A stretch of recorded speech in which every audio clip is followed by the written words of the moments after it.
Okay.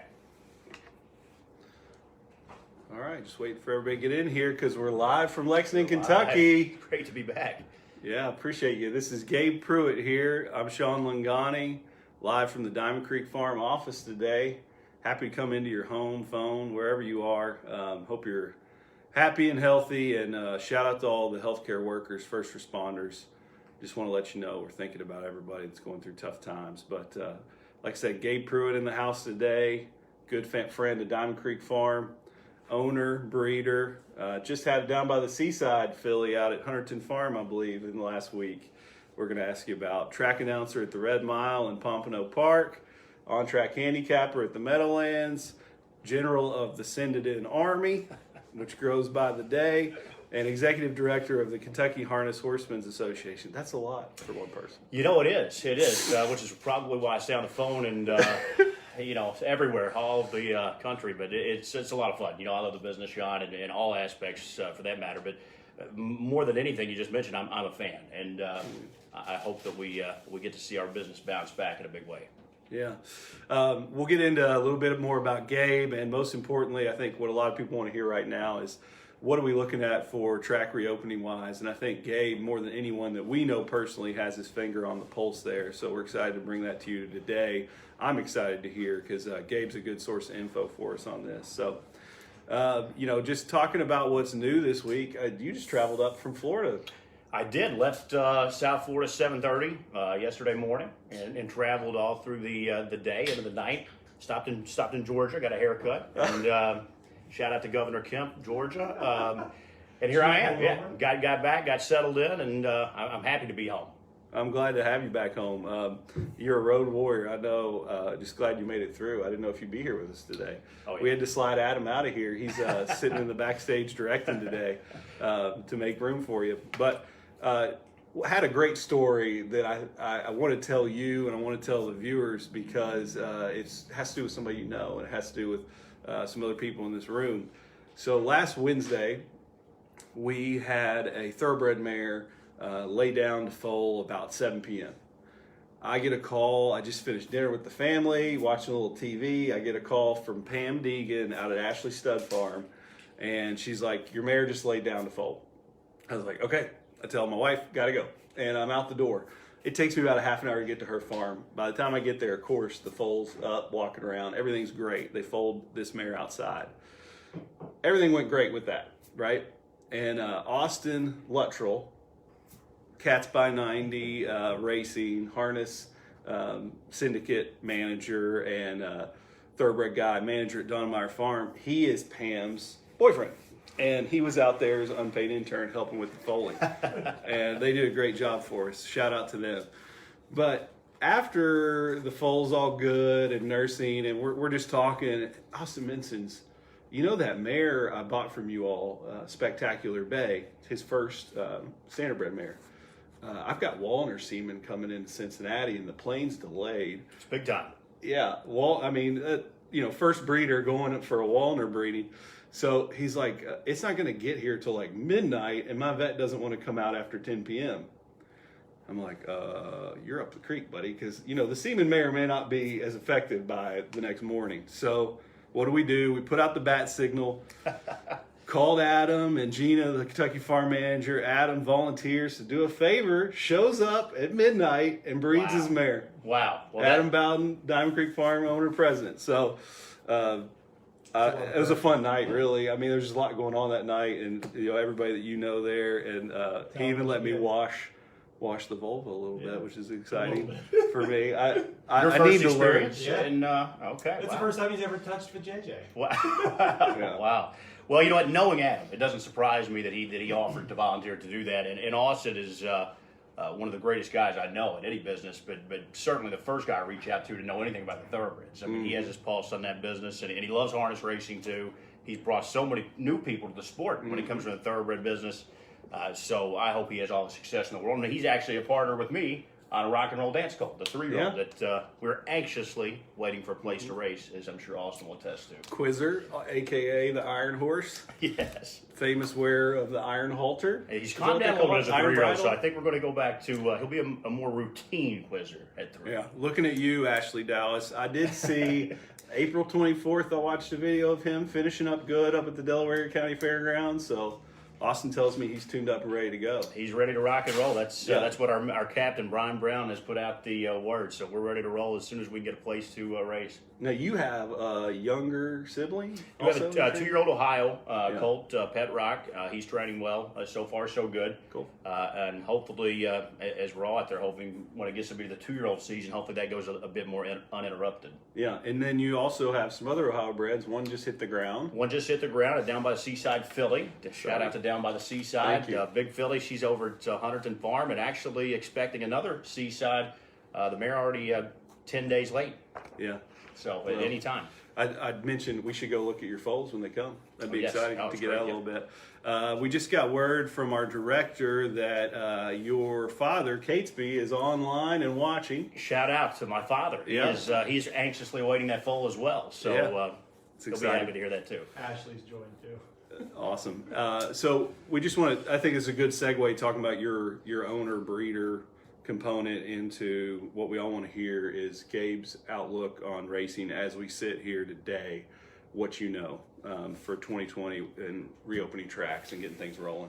Well, obviously we went through the time period, Sean, where it was uncertainty all over. No one had a clue when, if ever, in the near future we were going to get back up and rolling. That seems to, over the last couple of weeks, turned into more anxiousness from everyone out there at the business, because we're now at a point where we see some of the thoroughbred tracks reopening, we see some of the governors loosening restrictions, and I think we're all at a point where we're just anxiously awaiting word.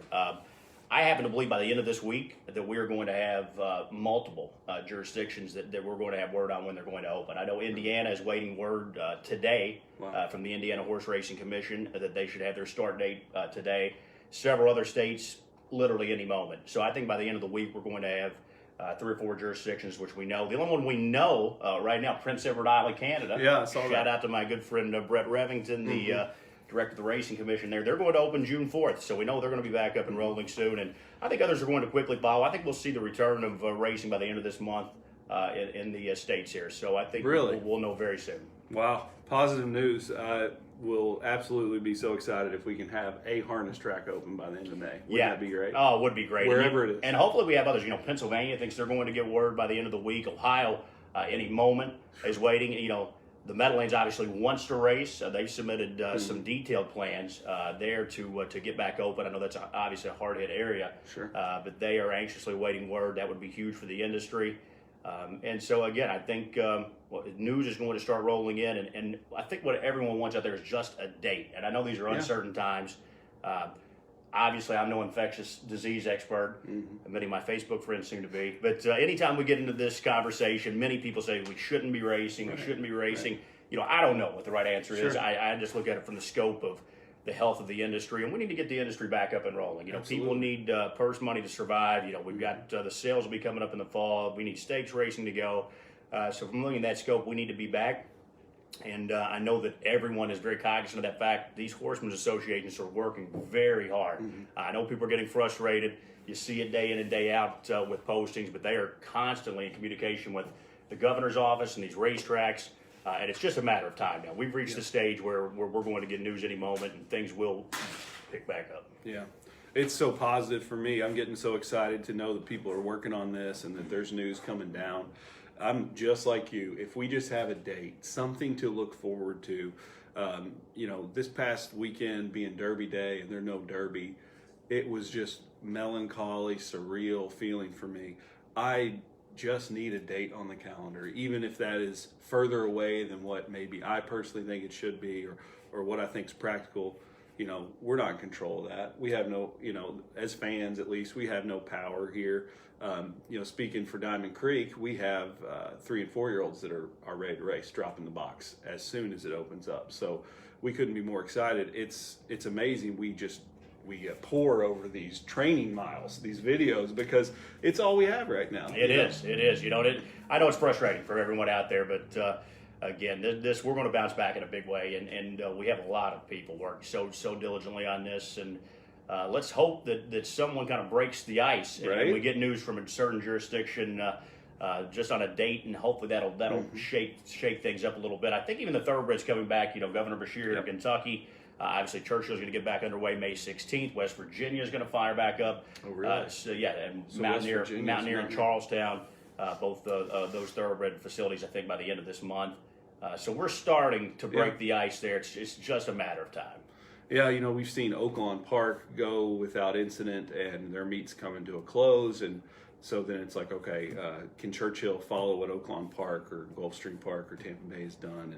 And thank gosh that the thoroughbred industry, the harness industry was hit very hard by the Yonkers outbreak, I think, and that played a big part. So. It did, and a lot of our operations based in the Northeast, around where that took place, and we, of course, our thoughts are everyone up there affected by that hit so close to our industry. But we do have a blueprint for how things can be done. These thoroughbred tracks are operating very successfully, I might add, with no sports and not many options out there. Business has been very good at those facilities, and things have gone off without a hitch, at least at this point. Knock on wood there. But they have provided everyone with a blueprint and a guideline of how to do this safely and successfully. And on the harness side, we've seen overseas. Racing has continued, and reading a lot of those articles, they've done big business as well. Yeah. I know in Sweden there are record high handles.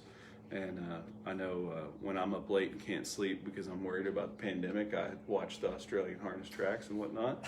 So that's a good synopsis, I think, of where we're at with the 2020 racing outlook. I really appreciate it. Go to Adam here, our director, on any questions that have rolled in. And if we don't have any, we'll just continue.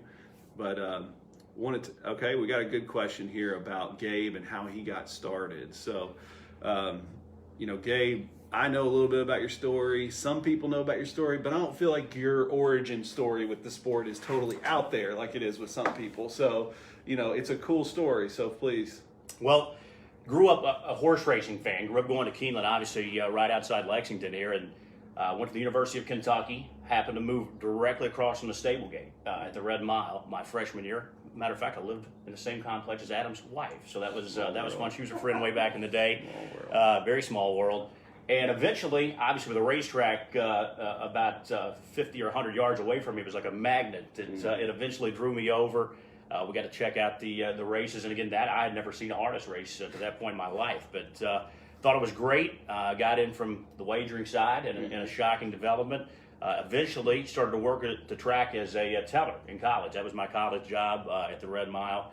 I've been there in some capacity ever since. I was in the mutual's office for a bit, of course, working out a little. Announcing for the meet and with them, and that's pretty much how I got started. And shortly thereafter, in college, I met Pete Foley. Shout out to Pete, and bought half of a filly with him. She did good enough to keep me afloat. And which filly was this? That was Star Date Hall. It was an Abercrombie mare. This is going back a bit now, but that was 2002, I believe. And we raced her. She kept us afloat and got a little more involved each and every year. Yeah, give us some of the highlights of things you did on the owner side, because I know there's a bar on the south side of town that has a winner's circle photo of you with one of those horses. That was it, the Mount Sterling Mafia. Mount Sterling Mafia, yeah, that's right. And Jim McLaughlin, my partner and co-owner, he happens to. That's his honey hole out there at the Beaumont Bar and Grill, so that's why they had that. That's why they had that picture up. Yeah, shout out to Beaumont Bar and Grill. Send in your takeout orders. Yeah, exactly. Send in your takeout orders. Stop by and see them. Great little spot. One of the things that got me into the business, one of the first success stories, after we raced the first filly we had, we bought a mare in foal. Walnut Hall was actually selling the mare, big towner mare, older mare. Can't remember exactly what her age was. She was up there, 14, 15 years old. She was in foal to Pro Bono Bess. So I think we give a few $1,000s for her. Again, very green, didn't know the business at all.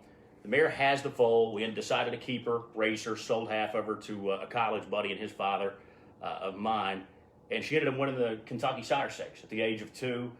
She won, I think, 7 out of 10 that year. So that was what got us hooked. As you well know, in any racing, once you have some success, that's great. And there we were, hook, line, and sinker. And since then, that was a lot of fun. Other People's Money was her name. Yeah. And she is due any day. So we still have her as a broodmare. She's due with a down by the seaside foal again, literally any second. She's already overdue. So that was our first, great thrill. Mount Sterling Mafia, which is the nickname given to me and a few of my buddies from college that were all from Mount Sterling.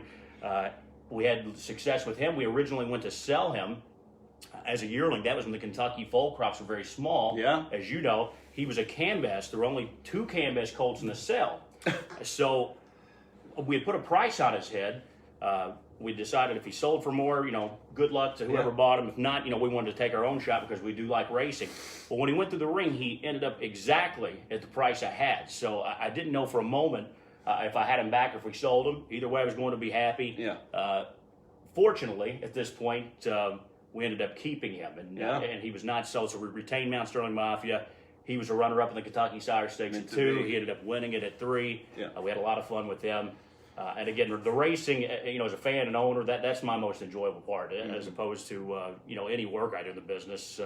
I love following the horses. I've coupled now. We have the 3-year-old and the 2-year-old with Brian Brown up in Ohio. I like to bother him every couple of weeks on how they're doing, but they do a great job keeping us updated. As you know, they're posting the training videos, so that's great. But today's technology is such a great business to be in. Not only can you go to the barn or sit behind a horse if you'd like, but you get to follow them so easily. As much as I travel, you can just jump on and watch those training videos and obviously get your training reports. So it's a lot of fun. I want to buy Jennifer Brown like a professional camcorder so we can get the HD signal from her outpost, because she has been really trying hard to keep everybody up to date. And I love how they have the saddle cloths with the numbers. That's super helpful. It's great. And even down in Florida, Sunshine Meadows these days, you've got the catalog. You Yeah, know what each horse sold for. Yeah. Technology has come so far. Back when I first got involved in the business, I remember we used to have winter training at the Red Mile. And, you could sit up on the fence and watch these horses. Hey, who you got? Who you got? Who's that? Yeah, that's over and over. So it's great. I do want to give a shout out to Irv Miller's stable, because the pictures that they're putting on Facebook of these 2-year-olds and 3-year-olds, the older horses too, in training, in full flight. These are some great pictures. I don't know who's taking them down there, but shout out to Irv Miller's stable on those they've been putting out. We just had another question come in. What was that? That was Petey, who happens to be involved with Austin and that group, the Cats by 90 group. Michael Radcliffe. He says over under 13.5 cheeseburgers. The White Castles count on that because those are small. 13.5 cheeseburgers so that might be in over, one sitting. It might be over if it's White Castles. I don't know. Definitely even White Castle, that's impressive. How many could you do? Oh gosh, I can put it down. What's a crave case? Is that 25? I don't know. I feel like in college, maybe it's 30. I feel like in college, we split that 3 ways one time, and maybe I took down more than somebody else. So yeah, I've probably been there. I've probably been there. Yeah. Flip. Good number. Good line. What I love is talking about hypotheticals for competitive eating is you have to go to Waffle House and you have to eat a waffle. You have to eat 12 waffles. And you have 12 hours, right? But you can eat them as quick as you want. So do you spread it out over the 12 hours, or do you just straight up eat 12 waffles and then go get sick? Oh, that's a tough call, because to down a Waffle House waffle, I have to douse it in a lot of syrup. Right. So I usually can't finish one, but I think that's with my own demise of all the syrup. So I'm thinking 3 waffles in, you're not feeling very good with all that batter. That sounds would be like miserable. That would be misery. It's one of those punishments for losing bets, we were talking about Austin and talking about all these things. We could talk forever, but we only got so much time here. One of the things that is cool about your story is that you went from the apron, the mutual window, to the announcer booth, and then I was on the front side of the mutual window, by the way, before I was behind it. So that's clear as well. It's beautiful. It's you're so pure. Your fandom comes out. You're so pure, and you've made the sport your livelihood. How cool is that? That's the American dream. That's a blessing. It's really fortunate. But I tell people all the time. I love what I do. The only part that I could say would be a downside is all the travel. But typically this time of year we're gearing up for the championship meet at the Meadowlands. I love being up there. Love working with that crew, and love to be a part of those big races. So. It's very fortunate that, as you know as well, to make your living in this business. And I just hope that the opportunities keep coming. And that's where I've been fortunate as people have helped me. Starting with Sam McKee. Sam was a mentor and great friend in this business. I would not be in this business if it were not for him, unless I guess I wanted to be a mutual teller forever, because Sam really got me into the announcing and broadcast side of the business, and was a great mentor. We miss him obviously, and so I'm just very fortunate to have good people and good people I can rely on, for advice and help. Didn't mean to get you all choked up here, but I think you do a good job of honoring people from your past, including that horse that you had that honored the bus driver. Yes. That's a story that's been told before. But... Yes. That was my uncle, who I grew up right next door to, almost like a second father, Tom Pruitt. He was a school bus driver, amongst other things. He had maybe as many jobs as I did. He was county commissioner and whatnot and everything else. So, yeah, we were looking for a name for a Colt we had, and he always drove bus 936. That was his bus. You could see it parked in their yard for my entire childhood. So we came over that bus 936. We loved them. That was the first Colt an Ohio Colt that I had ever owned. So Brian Brown trained him, and he had some success. He won that Buckeye Stallion final at 2, and unfortunately, we lost Bus tragically, just as we lost my uncle tragically. He passed away at the age of 3, but it was great to honor him, and we got a lot of. We had good fun. So he became a favorite of maybe Twitter and social media out there. It seemed like everyone was rooting for him. So it was a lot of fun. We raced him one year on Jug Day, I think at the age of 2, just a very small Ohio Fair type race. But that's what it's all about. I enjoy the fun and being part, and especially when you bring in partners. Bus, I wish I had some partners on, but we never got to piece them out, But I generally like to bring in at least another person or 2 or 3 even on some horses that are friends, because it's a lot more fun when you can have friends that enjoy the ride, and you can group text and have a big time, because that's what it's all about. That's what we all buy the dream. We all want to chase, and the good times and the bad times. It's much better to share it, I think, with others. No doubt. I think it's priceless. We've never owned a horse together, but I would like to one day with you. I think that's our goal with what I'm about to announce. With this positive news about racing getting ramped back up, I feel like it's appropriate to announce that myself and Adam Bowden are putting together a new sort of syndicate. We were inspired by some other syndicates, including Austin's Cats by 90, to get new people in this sport and have them experience the thrill of being able to race every week during the racing season, and to understand harness racing and promote that ownership. So what we did is we went to the yearling sales, and there were some yearlings that we were looking at buying with different partners, and after it was all said and done and the dust settled, we bought into several yearlings. And so we were like, can we put these together as a package to make it super interesting for a new owner? And that's what we've done. So it's pretty cool, because we have 2 pacing colts, pacing filly, and trotting colt, 5 2-year-olds.